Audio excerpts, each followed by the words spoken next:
আসসালামু আলাইকুম স্টুডেন্টস স্টুডিওর পক্ষ থেকে সবাইকে স্বাগত।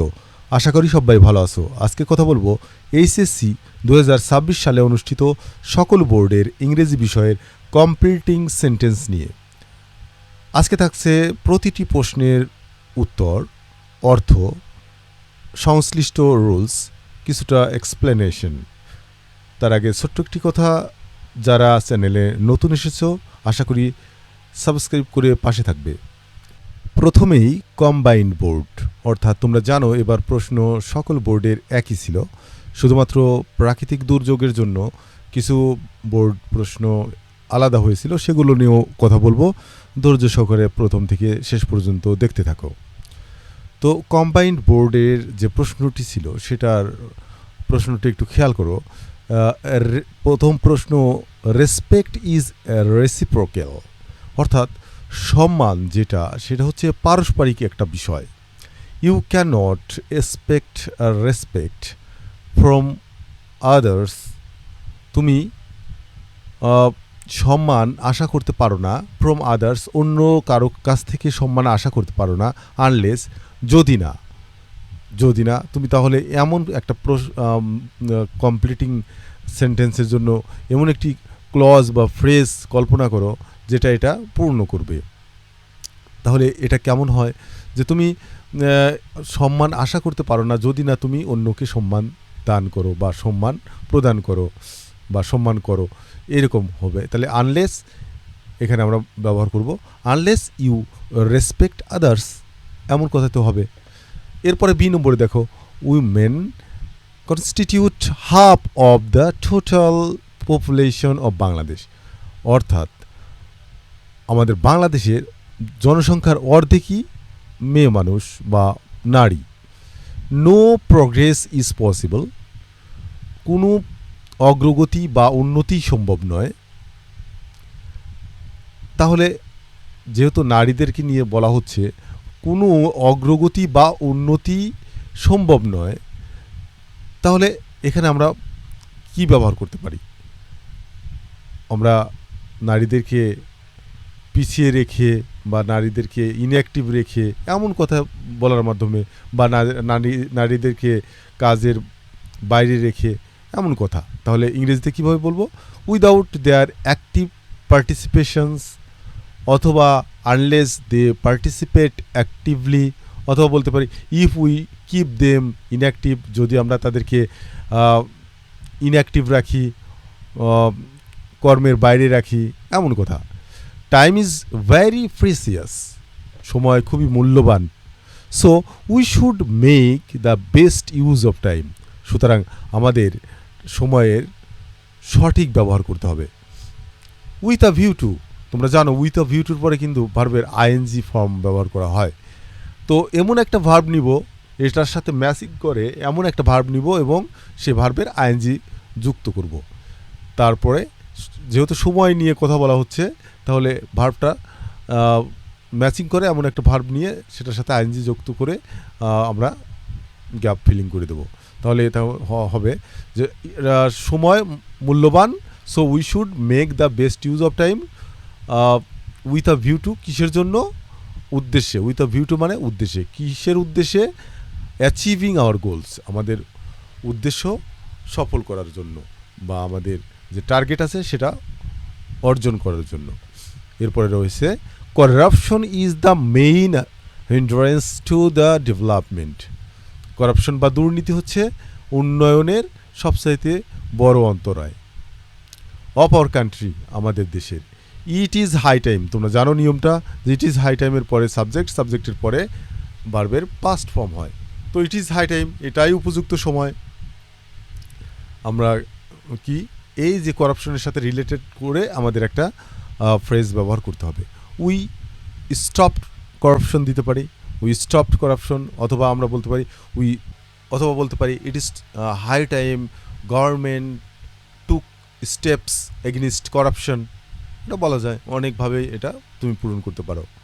এরপরে দেখো, early rising is beneficial to health, সকাল সকাল ঘুম থেকে ওঠা এটা শরীরের জন্য ভালো। দোজ হু রাইজ, এখানে তুমি ওই লোকেরা যারা সকাল সকাল ঘুম থেকে ওঠে তারা কি করতে পারে, rise early can keep fit, তারা সুস্থ থাকতে পারে। তো কম্বাইন্ড বোর্ডের আরও কিছু প্রশ্ন আছে যেগুলো আমরা পরের পেজে দেখি। এফ নম্বরে, illiteracy is regarded as a curse, নিরক্ষরতাকে অভিশাপের সাথে তুলনা করা হয় বা গণ্য করা হয়। তো ইট রিটার্স, দেখো এখানে আমরা ব্যবহার করব the overall development of our country. It Reiter's the overall development of our country. এটা একটা দেশের সকল প্রকার উন্নয়নের পথে বাধা বা অন্তরায় হয়ে থাকে। কি? Illiteracy. Trees are very important for our existence, আমাদের টিকে থাকার জন্য গাছ খুবই উপকারী বা সবচাইতে গুরুত্বপূর্ণ। দে সাপ্লাই অক্সিজেন উইদাউট হুইচ, তারা অক্সিজেন সাপ্লাই করে, উইদাউট হুইচ যে জিনিসটা ছাড়া উই ক্যান নট লিভ, আমরা বাঁচতে পারি না। There is a wise saying that, একটা খুবই সুন্দর একটা প্রবাদ বাক্য রয়েছে বা জ্ঞানীদের একটা কথা রয়েছে, দ্যাট ইউনাইটেড উই স্ট্যান্ড, আর এটার সাথে অবশ্যই আমাদের যেটা দিতে হবে সেটা হলো ডিভাইডেড উই ফল। একতায় আমরা যে বলটা পাই, ডিভাইডেড উই ফল, বিভেদে আমাদের পতন হয়। এখানে এজন্য আমাদের এভাবেই লিখতে হবে, যেহেতু এটা একটা সেইং বা প্রবাদ বাক্য, এভাবে আমাদের লিখতে হবে। So we must be United, সুতরাং আমাদের ঐক্যবদ্ধ থাকতে হবে two protect the dignity of our country, আমাদের দেশের মর্যাদা রক্ষার জন্য। Self help is the best help, অর্থাৎ আত্মবল হচ্ছে সবচাইতে বড় বল, বা নিজের যে শক্তি সেটা সবচাইতে বড় শক্তি। আল্লাহ হেল্পস দোজ, এটাও একটা প্রবাদ বাক্য বা চিরন্তন বাস্তব কথা, এজন্য এভাবেই লিখতে হবে, আল্লাহ হেল্পস দোজ, আল্লাহ তাদেরকে সাহায্য করেন, who helps themselves, who help themselves, এভাবে লিখতে হবে, who help themselves. Allah helps those, আল্লাহ তাদেরকে সাহায্য করেন, হু হেল্প দেমসেলভস, যারা নিজেদেরকে নিজেরা সাহায্য করে। ইলিটারেসি ইজ আ কার্স, নিরক্ষরতা হচ্ছে একটা অভিশাপ।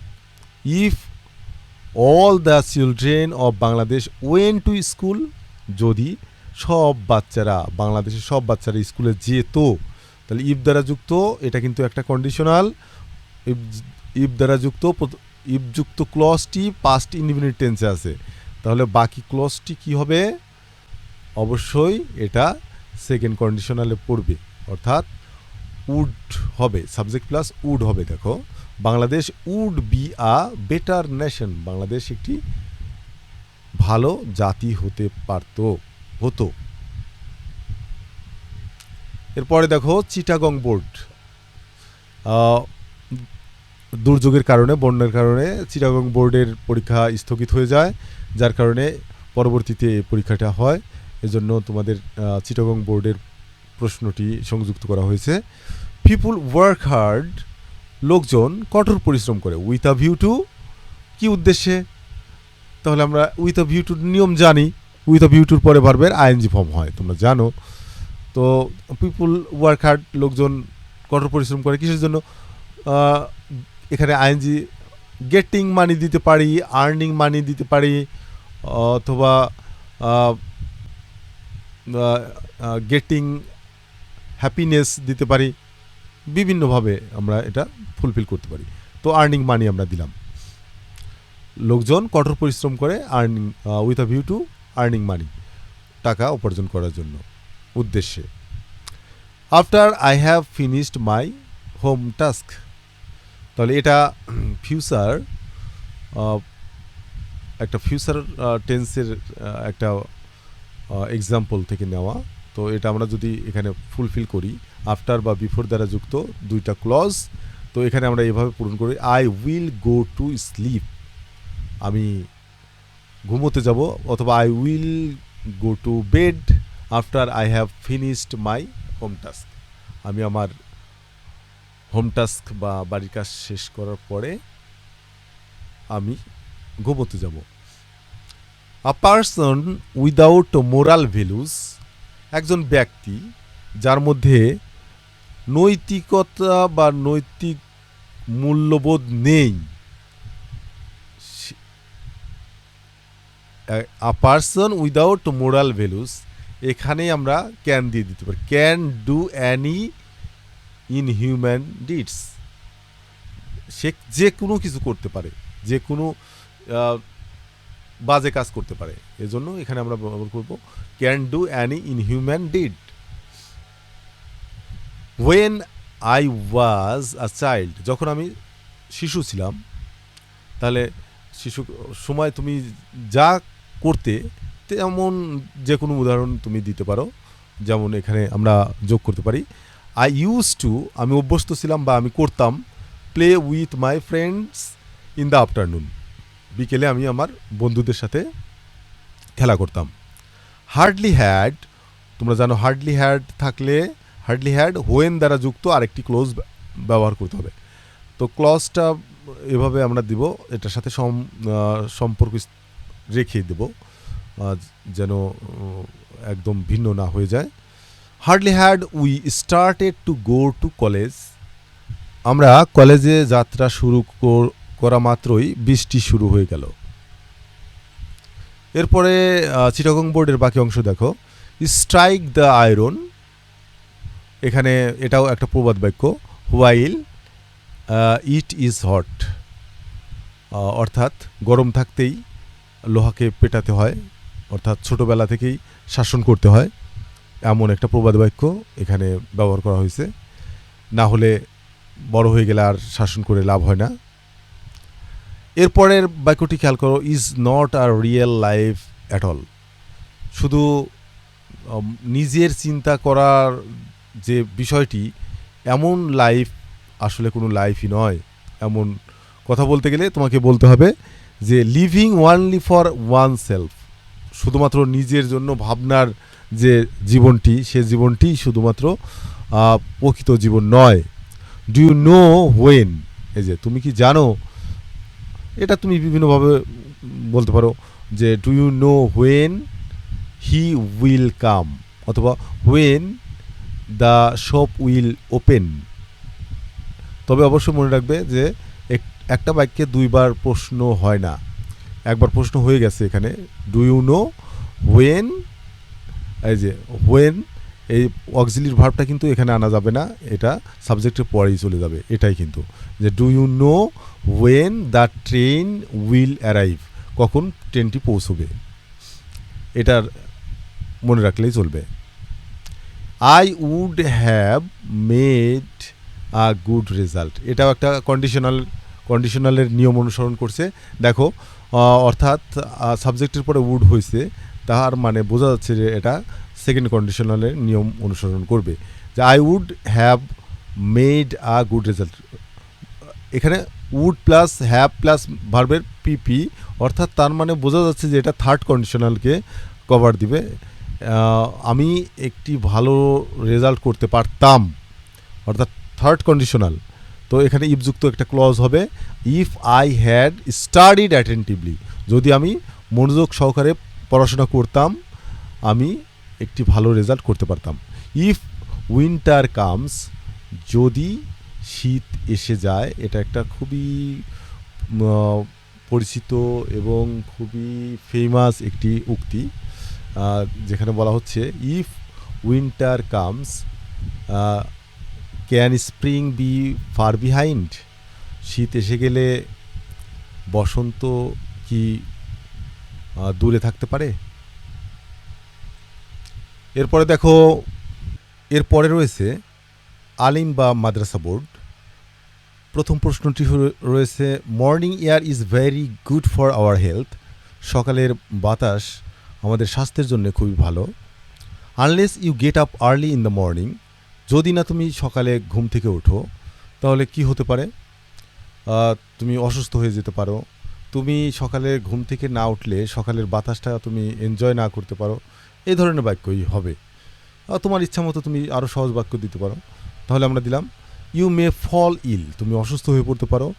You can not enjoy the fresh air, তুমি ওই সময়ের ওই ফ্রেশ এয়ারটা বা সতেজ বাতাস উপভোগ করতে পারবে না। ইট ওয়াজ লং সিন্স, দেখো সিন্সের নিয়ম আছে একটা, এটা পাস্ট টেন্সে আছে, এজন্য এখানে আমাদেরকে পাস্ট টেন্স করতে হবে। ইট ওয়াজ লং সিন্স, অনেক দিন হয়ে গেল, এটা অনেক দিন হয়ে গিয়েছিল।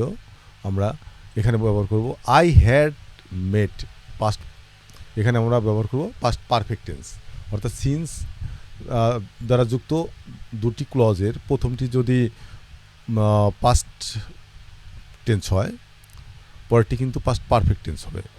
আই হ্যাড মেট অথবা seen him, so I did not expect that he would recognise me at first glance, অর্থাৎ এটা অনেক দিন হয়ে গেল বা অনেক দিন হয়ে গিয়েছিল আমি তার সাথে দেখা করেছিলাম বা সাক্ষাৎ করেছিলাম, সুতরাং I did not expect that, আমি এটা আশা করেছিলাম না যে সে প্রথম দেখাতে আমাকে সে চিনবে। Jamil is one of the best boys in the class, Jamil হচ্ছে ক্লাসের মধ্যে সবচাইতে ভালো ছেলে। হি ইজ নট অনলি ইন্টেলিজেন্ট, এই যে নট অনলির ব্যবহার আছে, তুমি বাট অলসো দিয়ে আরেকটা গুণ দিয়ে দিলেই হয়ে যাবে। তো বাট অলসো পাংচুয়াল, সে শুধুমাত্র বুদ্ধিমানই নয়, বাট অলসো পাংচুয়াল বা নিয়মানুবর্তী, সময়ানুবর্তী ইত্যাদি। I was not there at the moment, ওই সময় আমি সেখানে ছিলাম না। হ্যাড আই বিন দেয়ার, যদি আমি সেখানে থাকতাম তাহলে আমরা এখানে ব্যবহার করতে I would have helped him, আমি তাকে সেখানে থাকলে সাহায্য করতাম, তাহলে আমি আই উড অথবা could have helped him.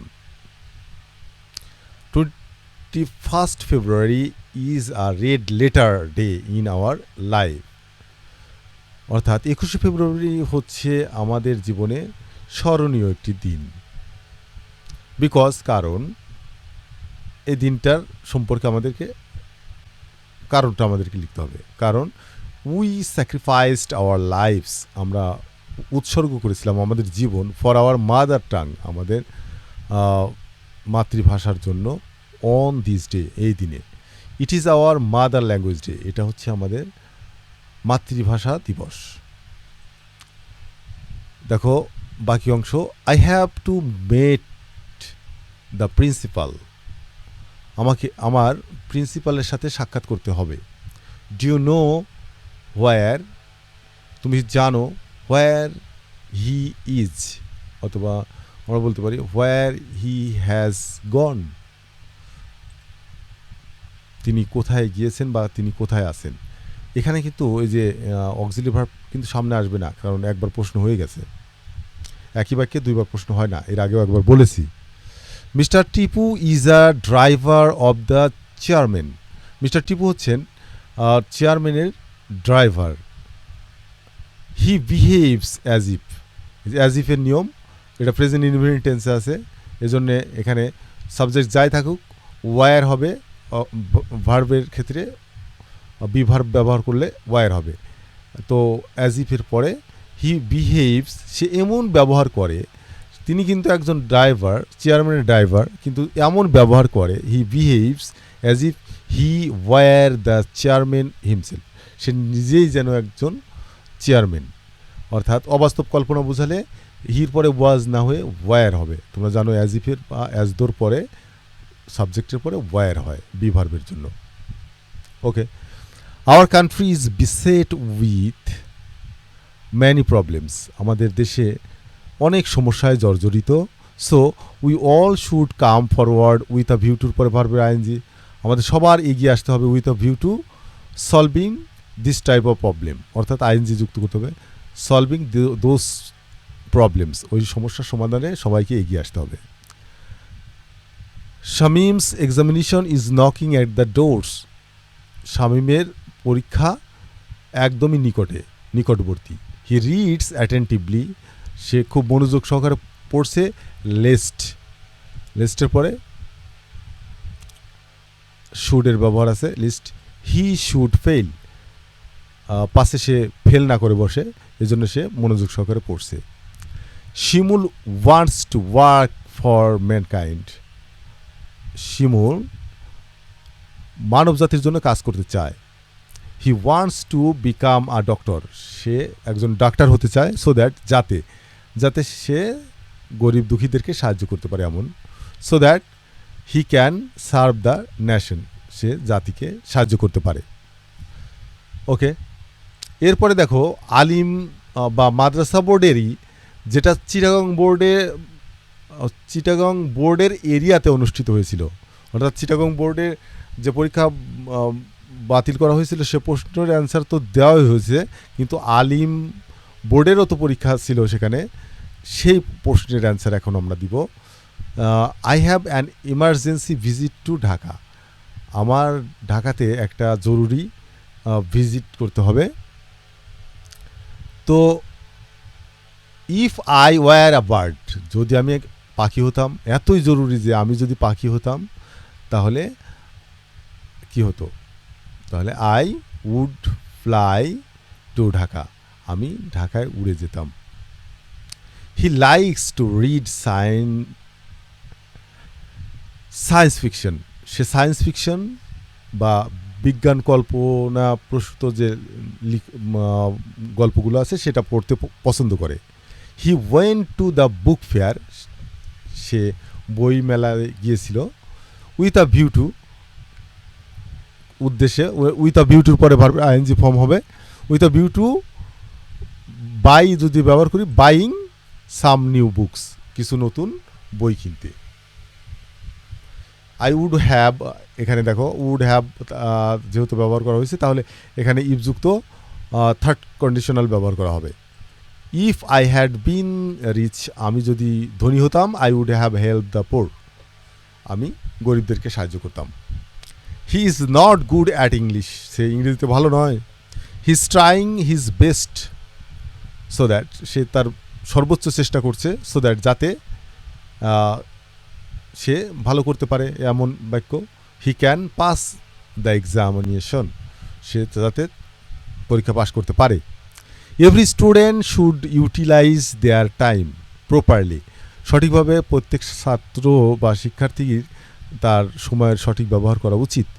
There goes the proverb, একটা প্রবাদ বাক্য আছে, তাহলে এখানে যেহেতু সময় এবং সঠিক ব্যবহার নিয়ে আছে, তাহলে আমাদেরকে সময়ের উপরেই প্রবাদ বাক্যটি বলতে হবে, এবং সেটা হচ্ছে that time and tide wait for none বা নো ম্যান, সময় এবং নদীর স্রোত কারোর জন্য অপেক্ষা করে না।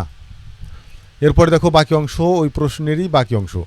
She is too weak to, তিনি হচ্ছেন এতই দুর্বল যে একটুও নড়তে পারে না, 1 ইঞ্চিও নড়তে পারে না। তাহলে মুভ অ্যান ইঞ্চ, সে এতই দুর্বল যে 1 ইঞ্চিও নড়তে পারে না। She has been suffering from dengue fever, সে ডেঙ্গুর জ্বরে আক্রান্ত। নেভার বি ইম্পেশেন্ট, অর্থাৎ কখনো অধৈর্য হয়েও না। ইউ শুড কন্টিনিউ স্টাডি, তোমার পড়াশোনা চালিয়ে যাওয়া উচিত। Lest you should fail in the examination, পাশে তুমি ফেইল না করে বসো পরীক্ষায়। He is a poor man, তিনি হচ্ছেন একজন দরিদ্র মানুষ। হি লিভস ফ্রম,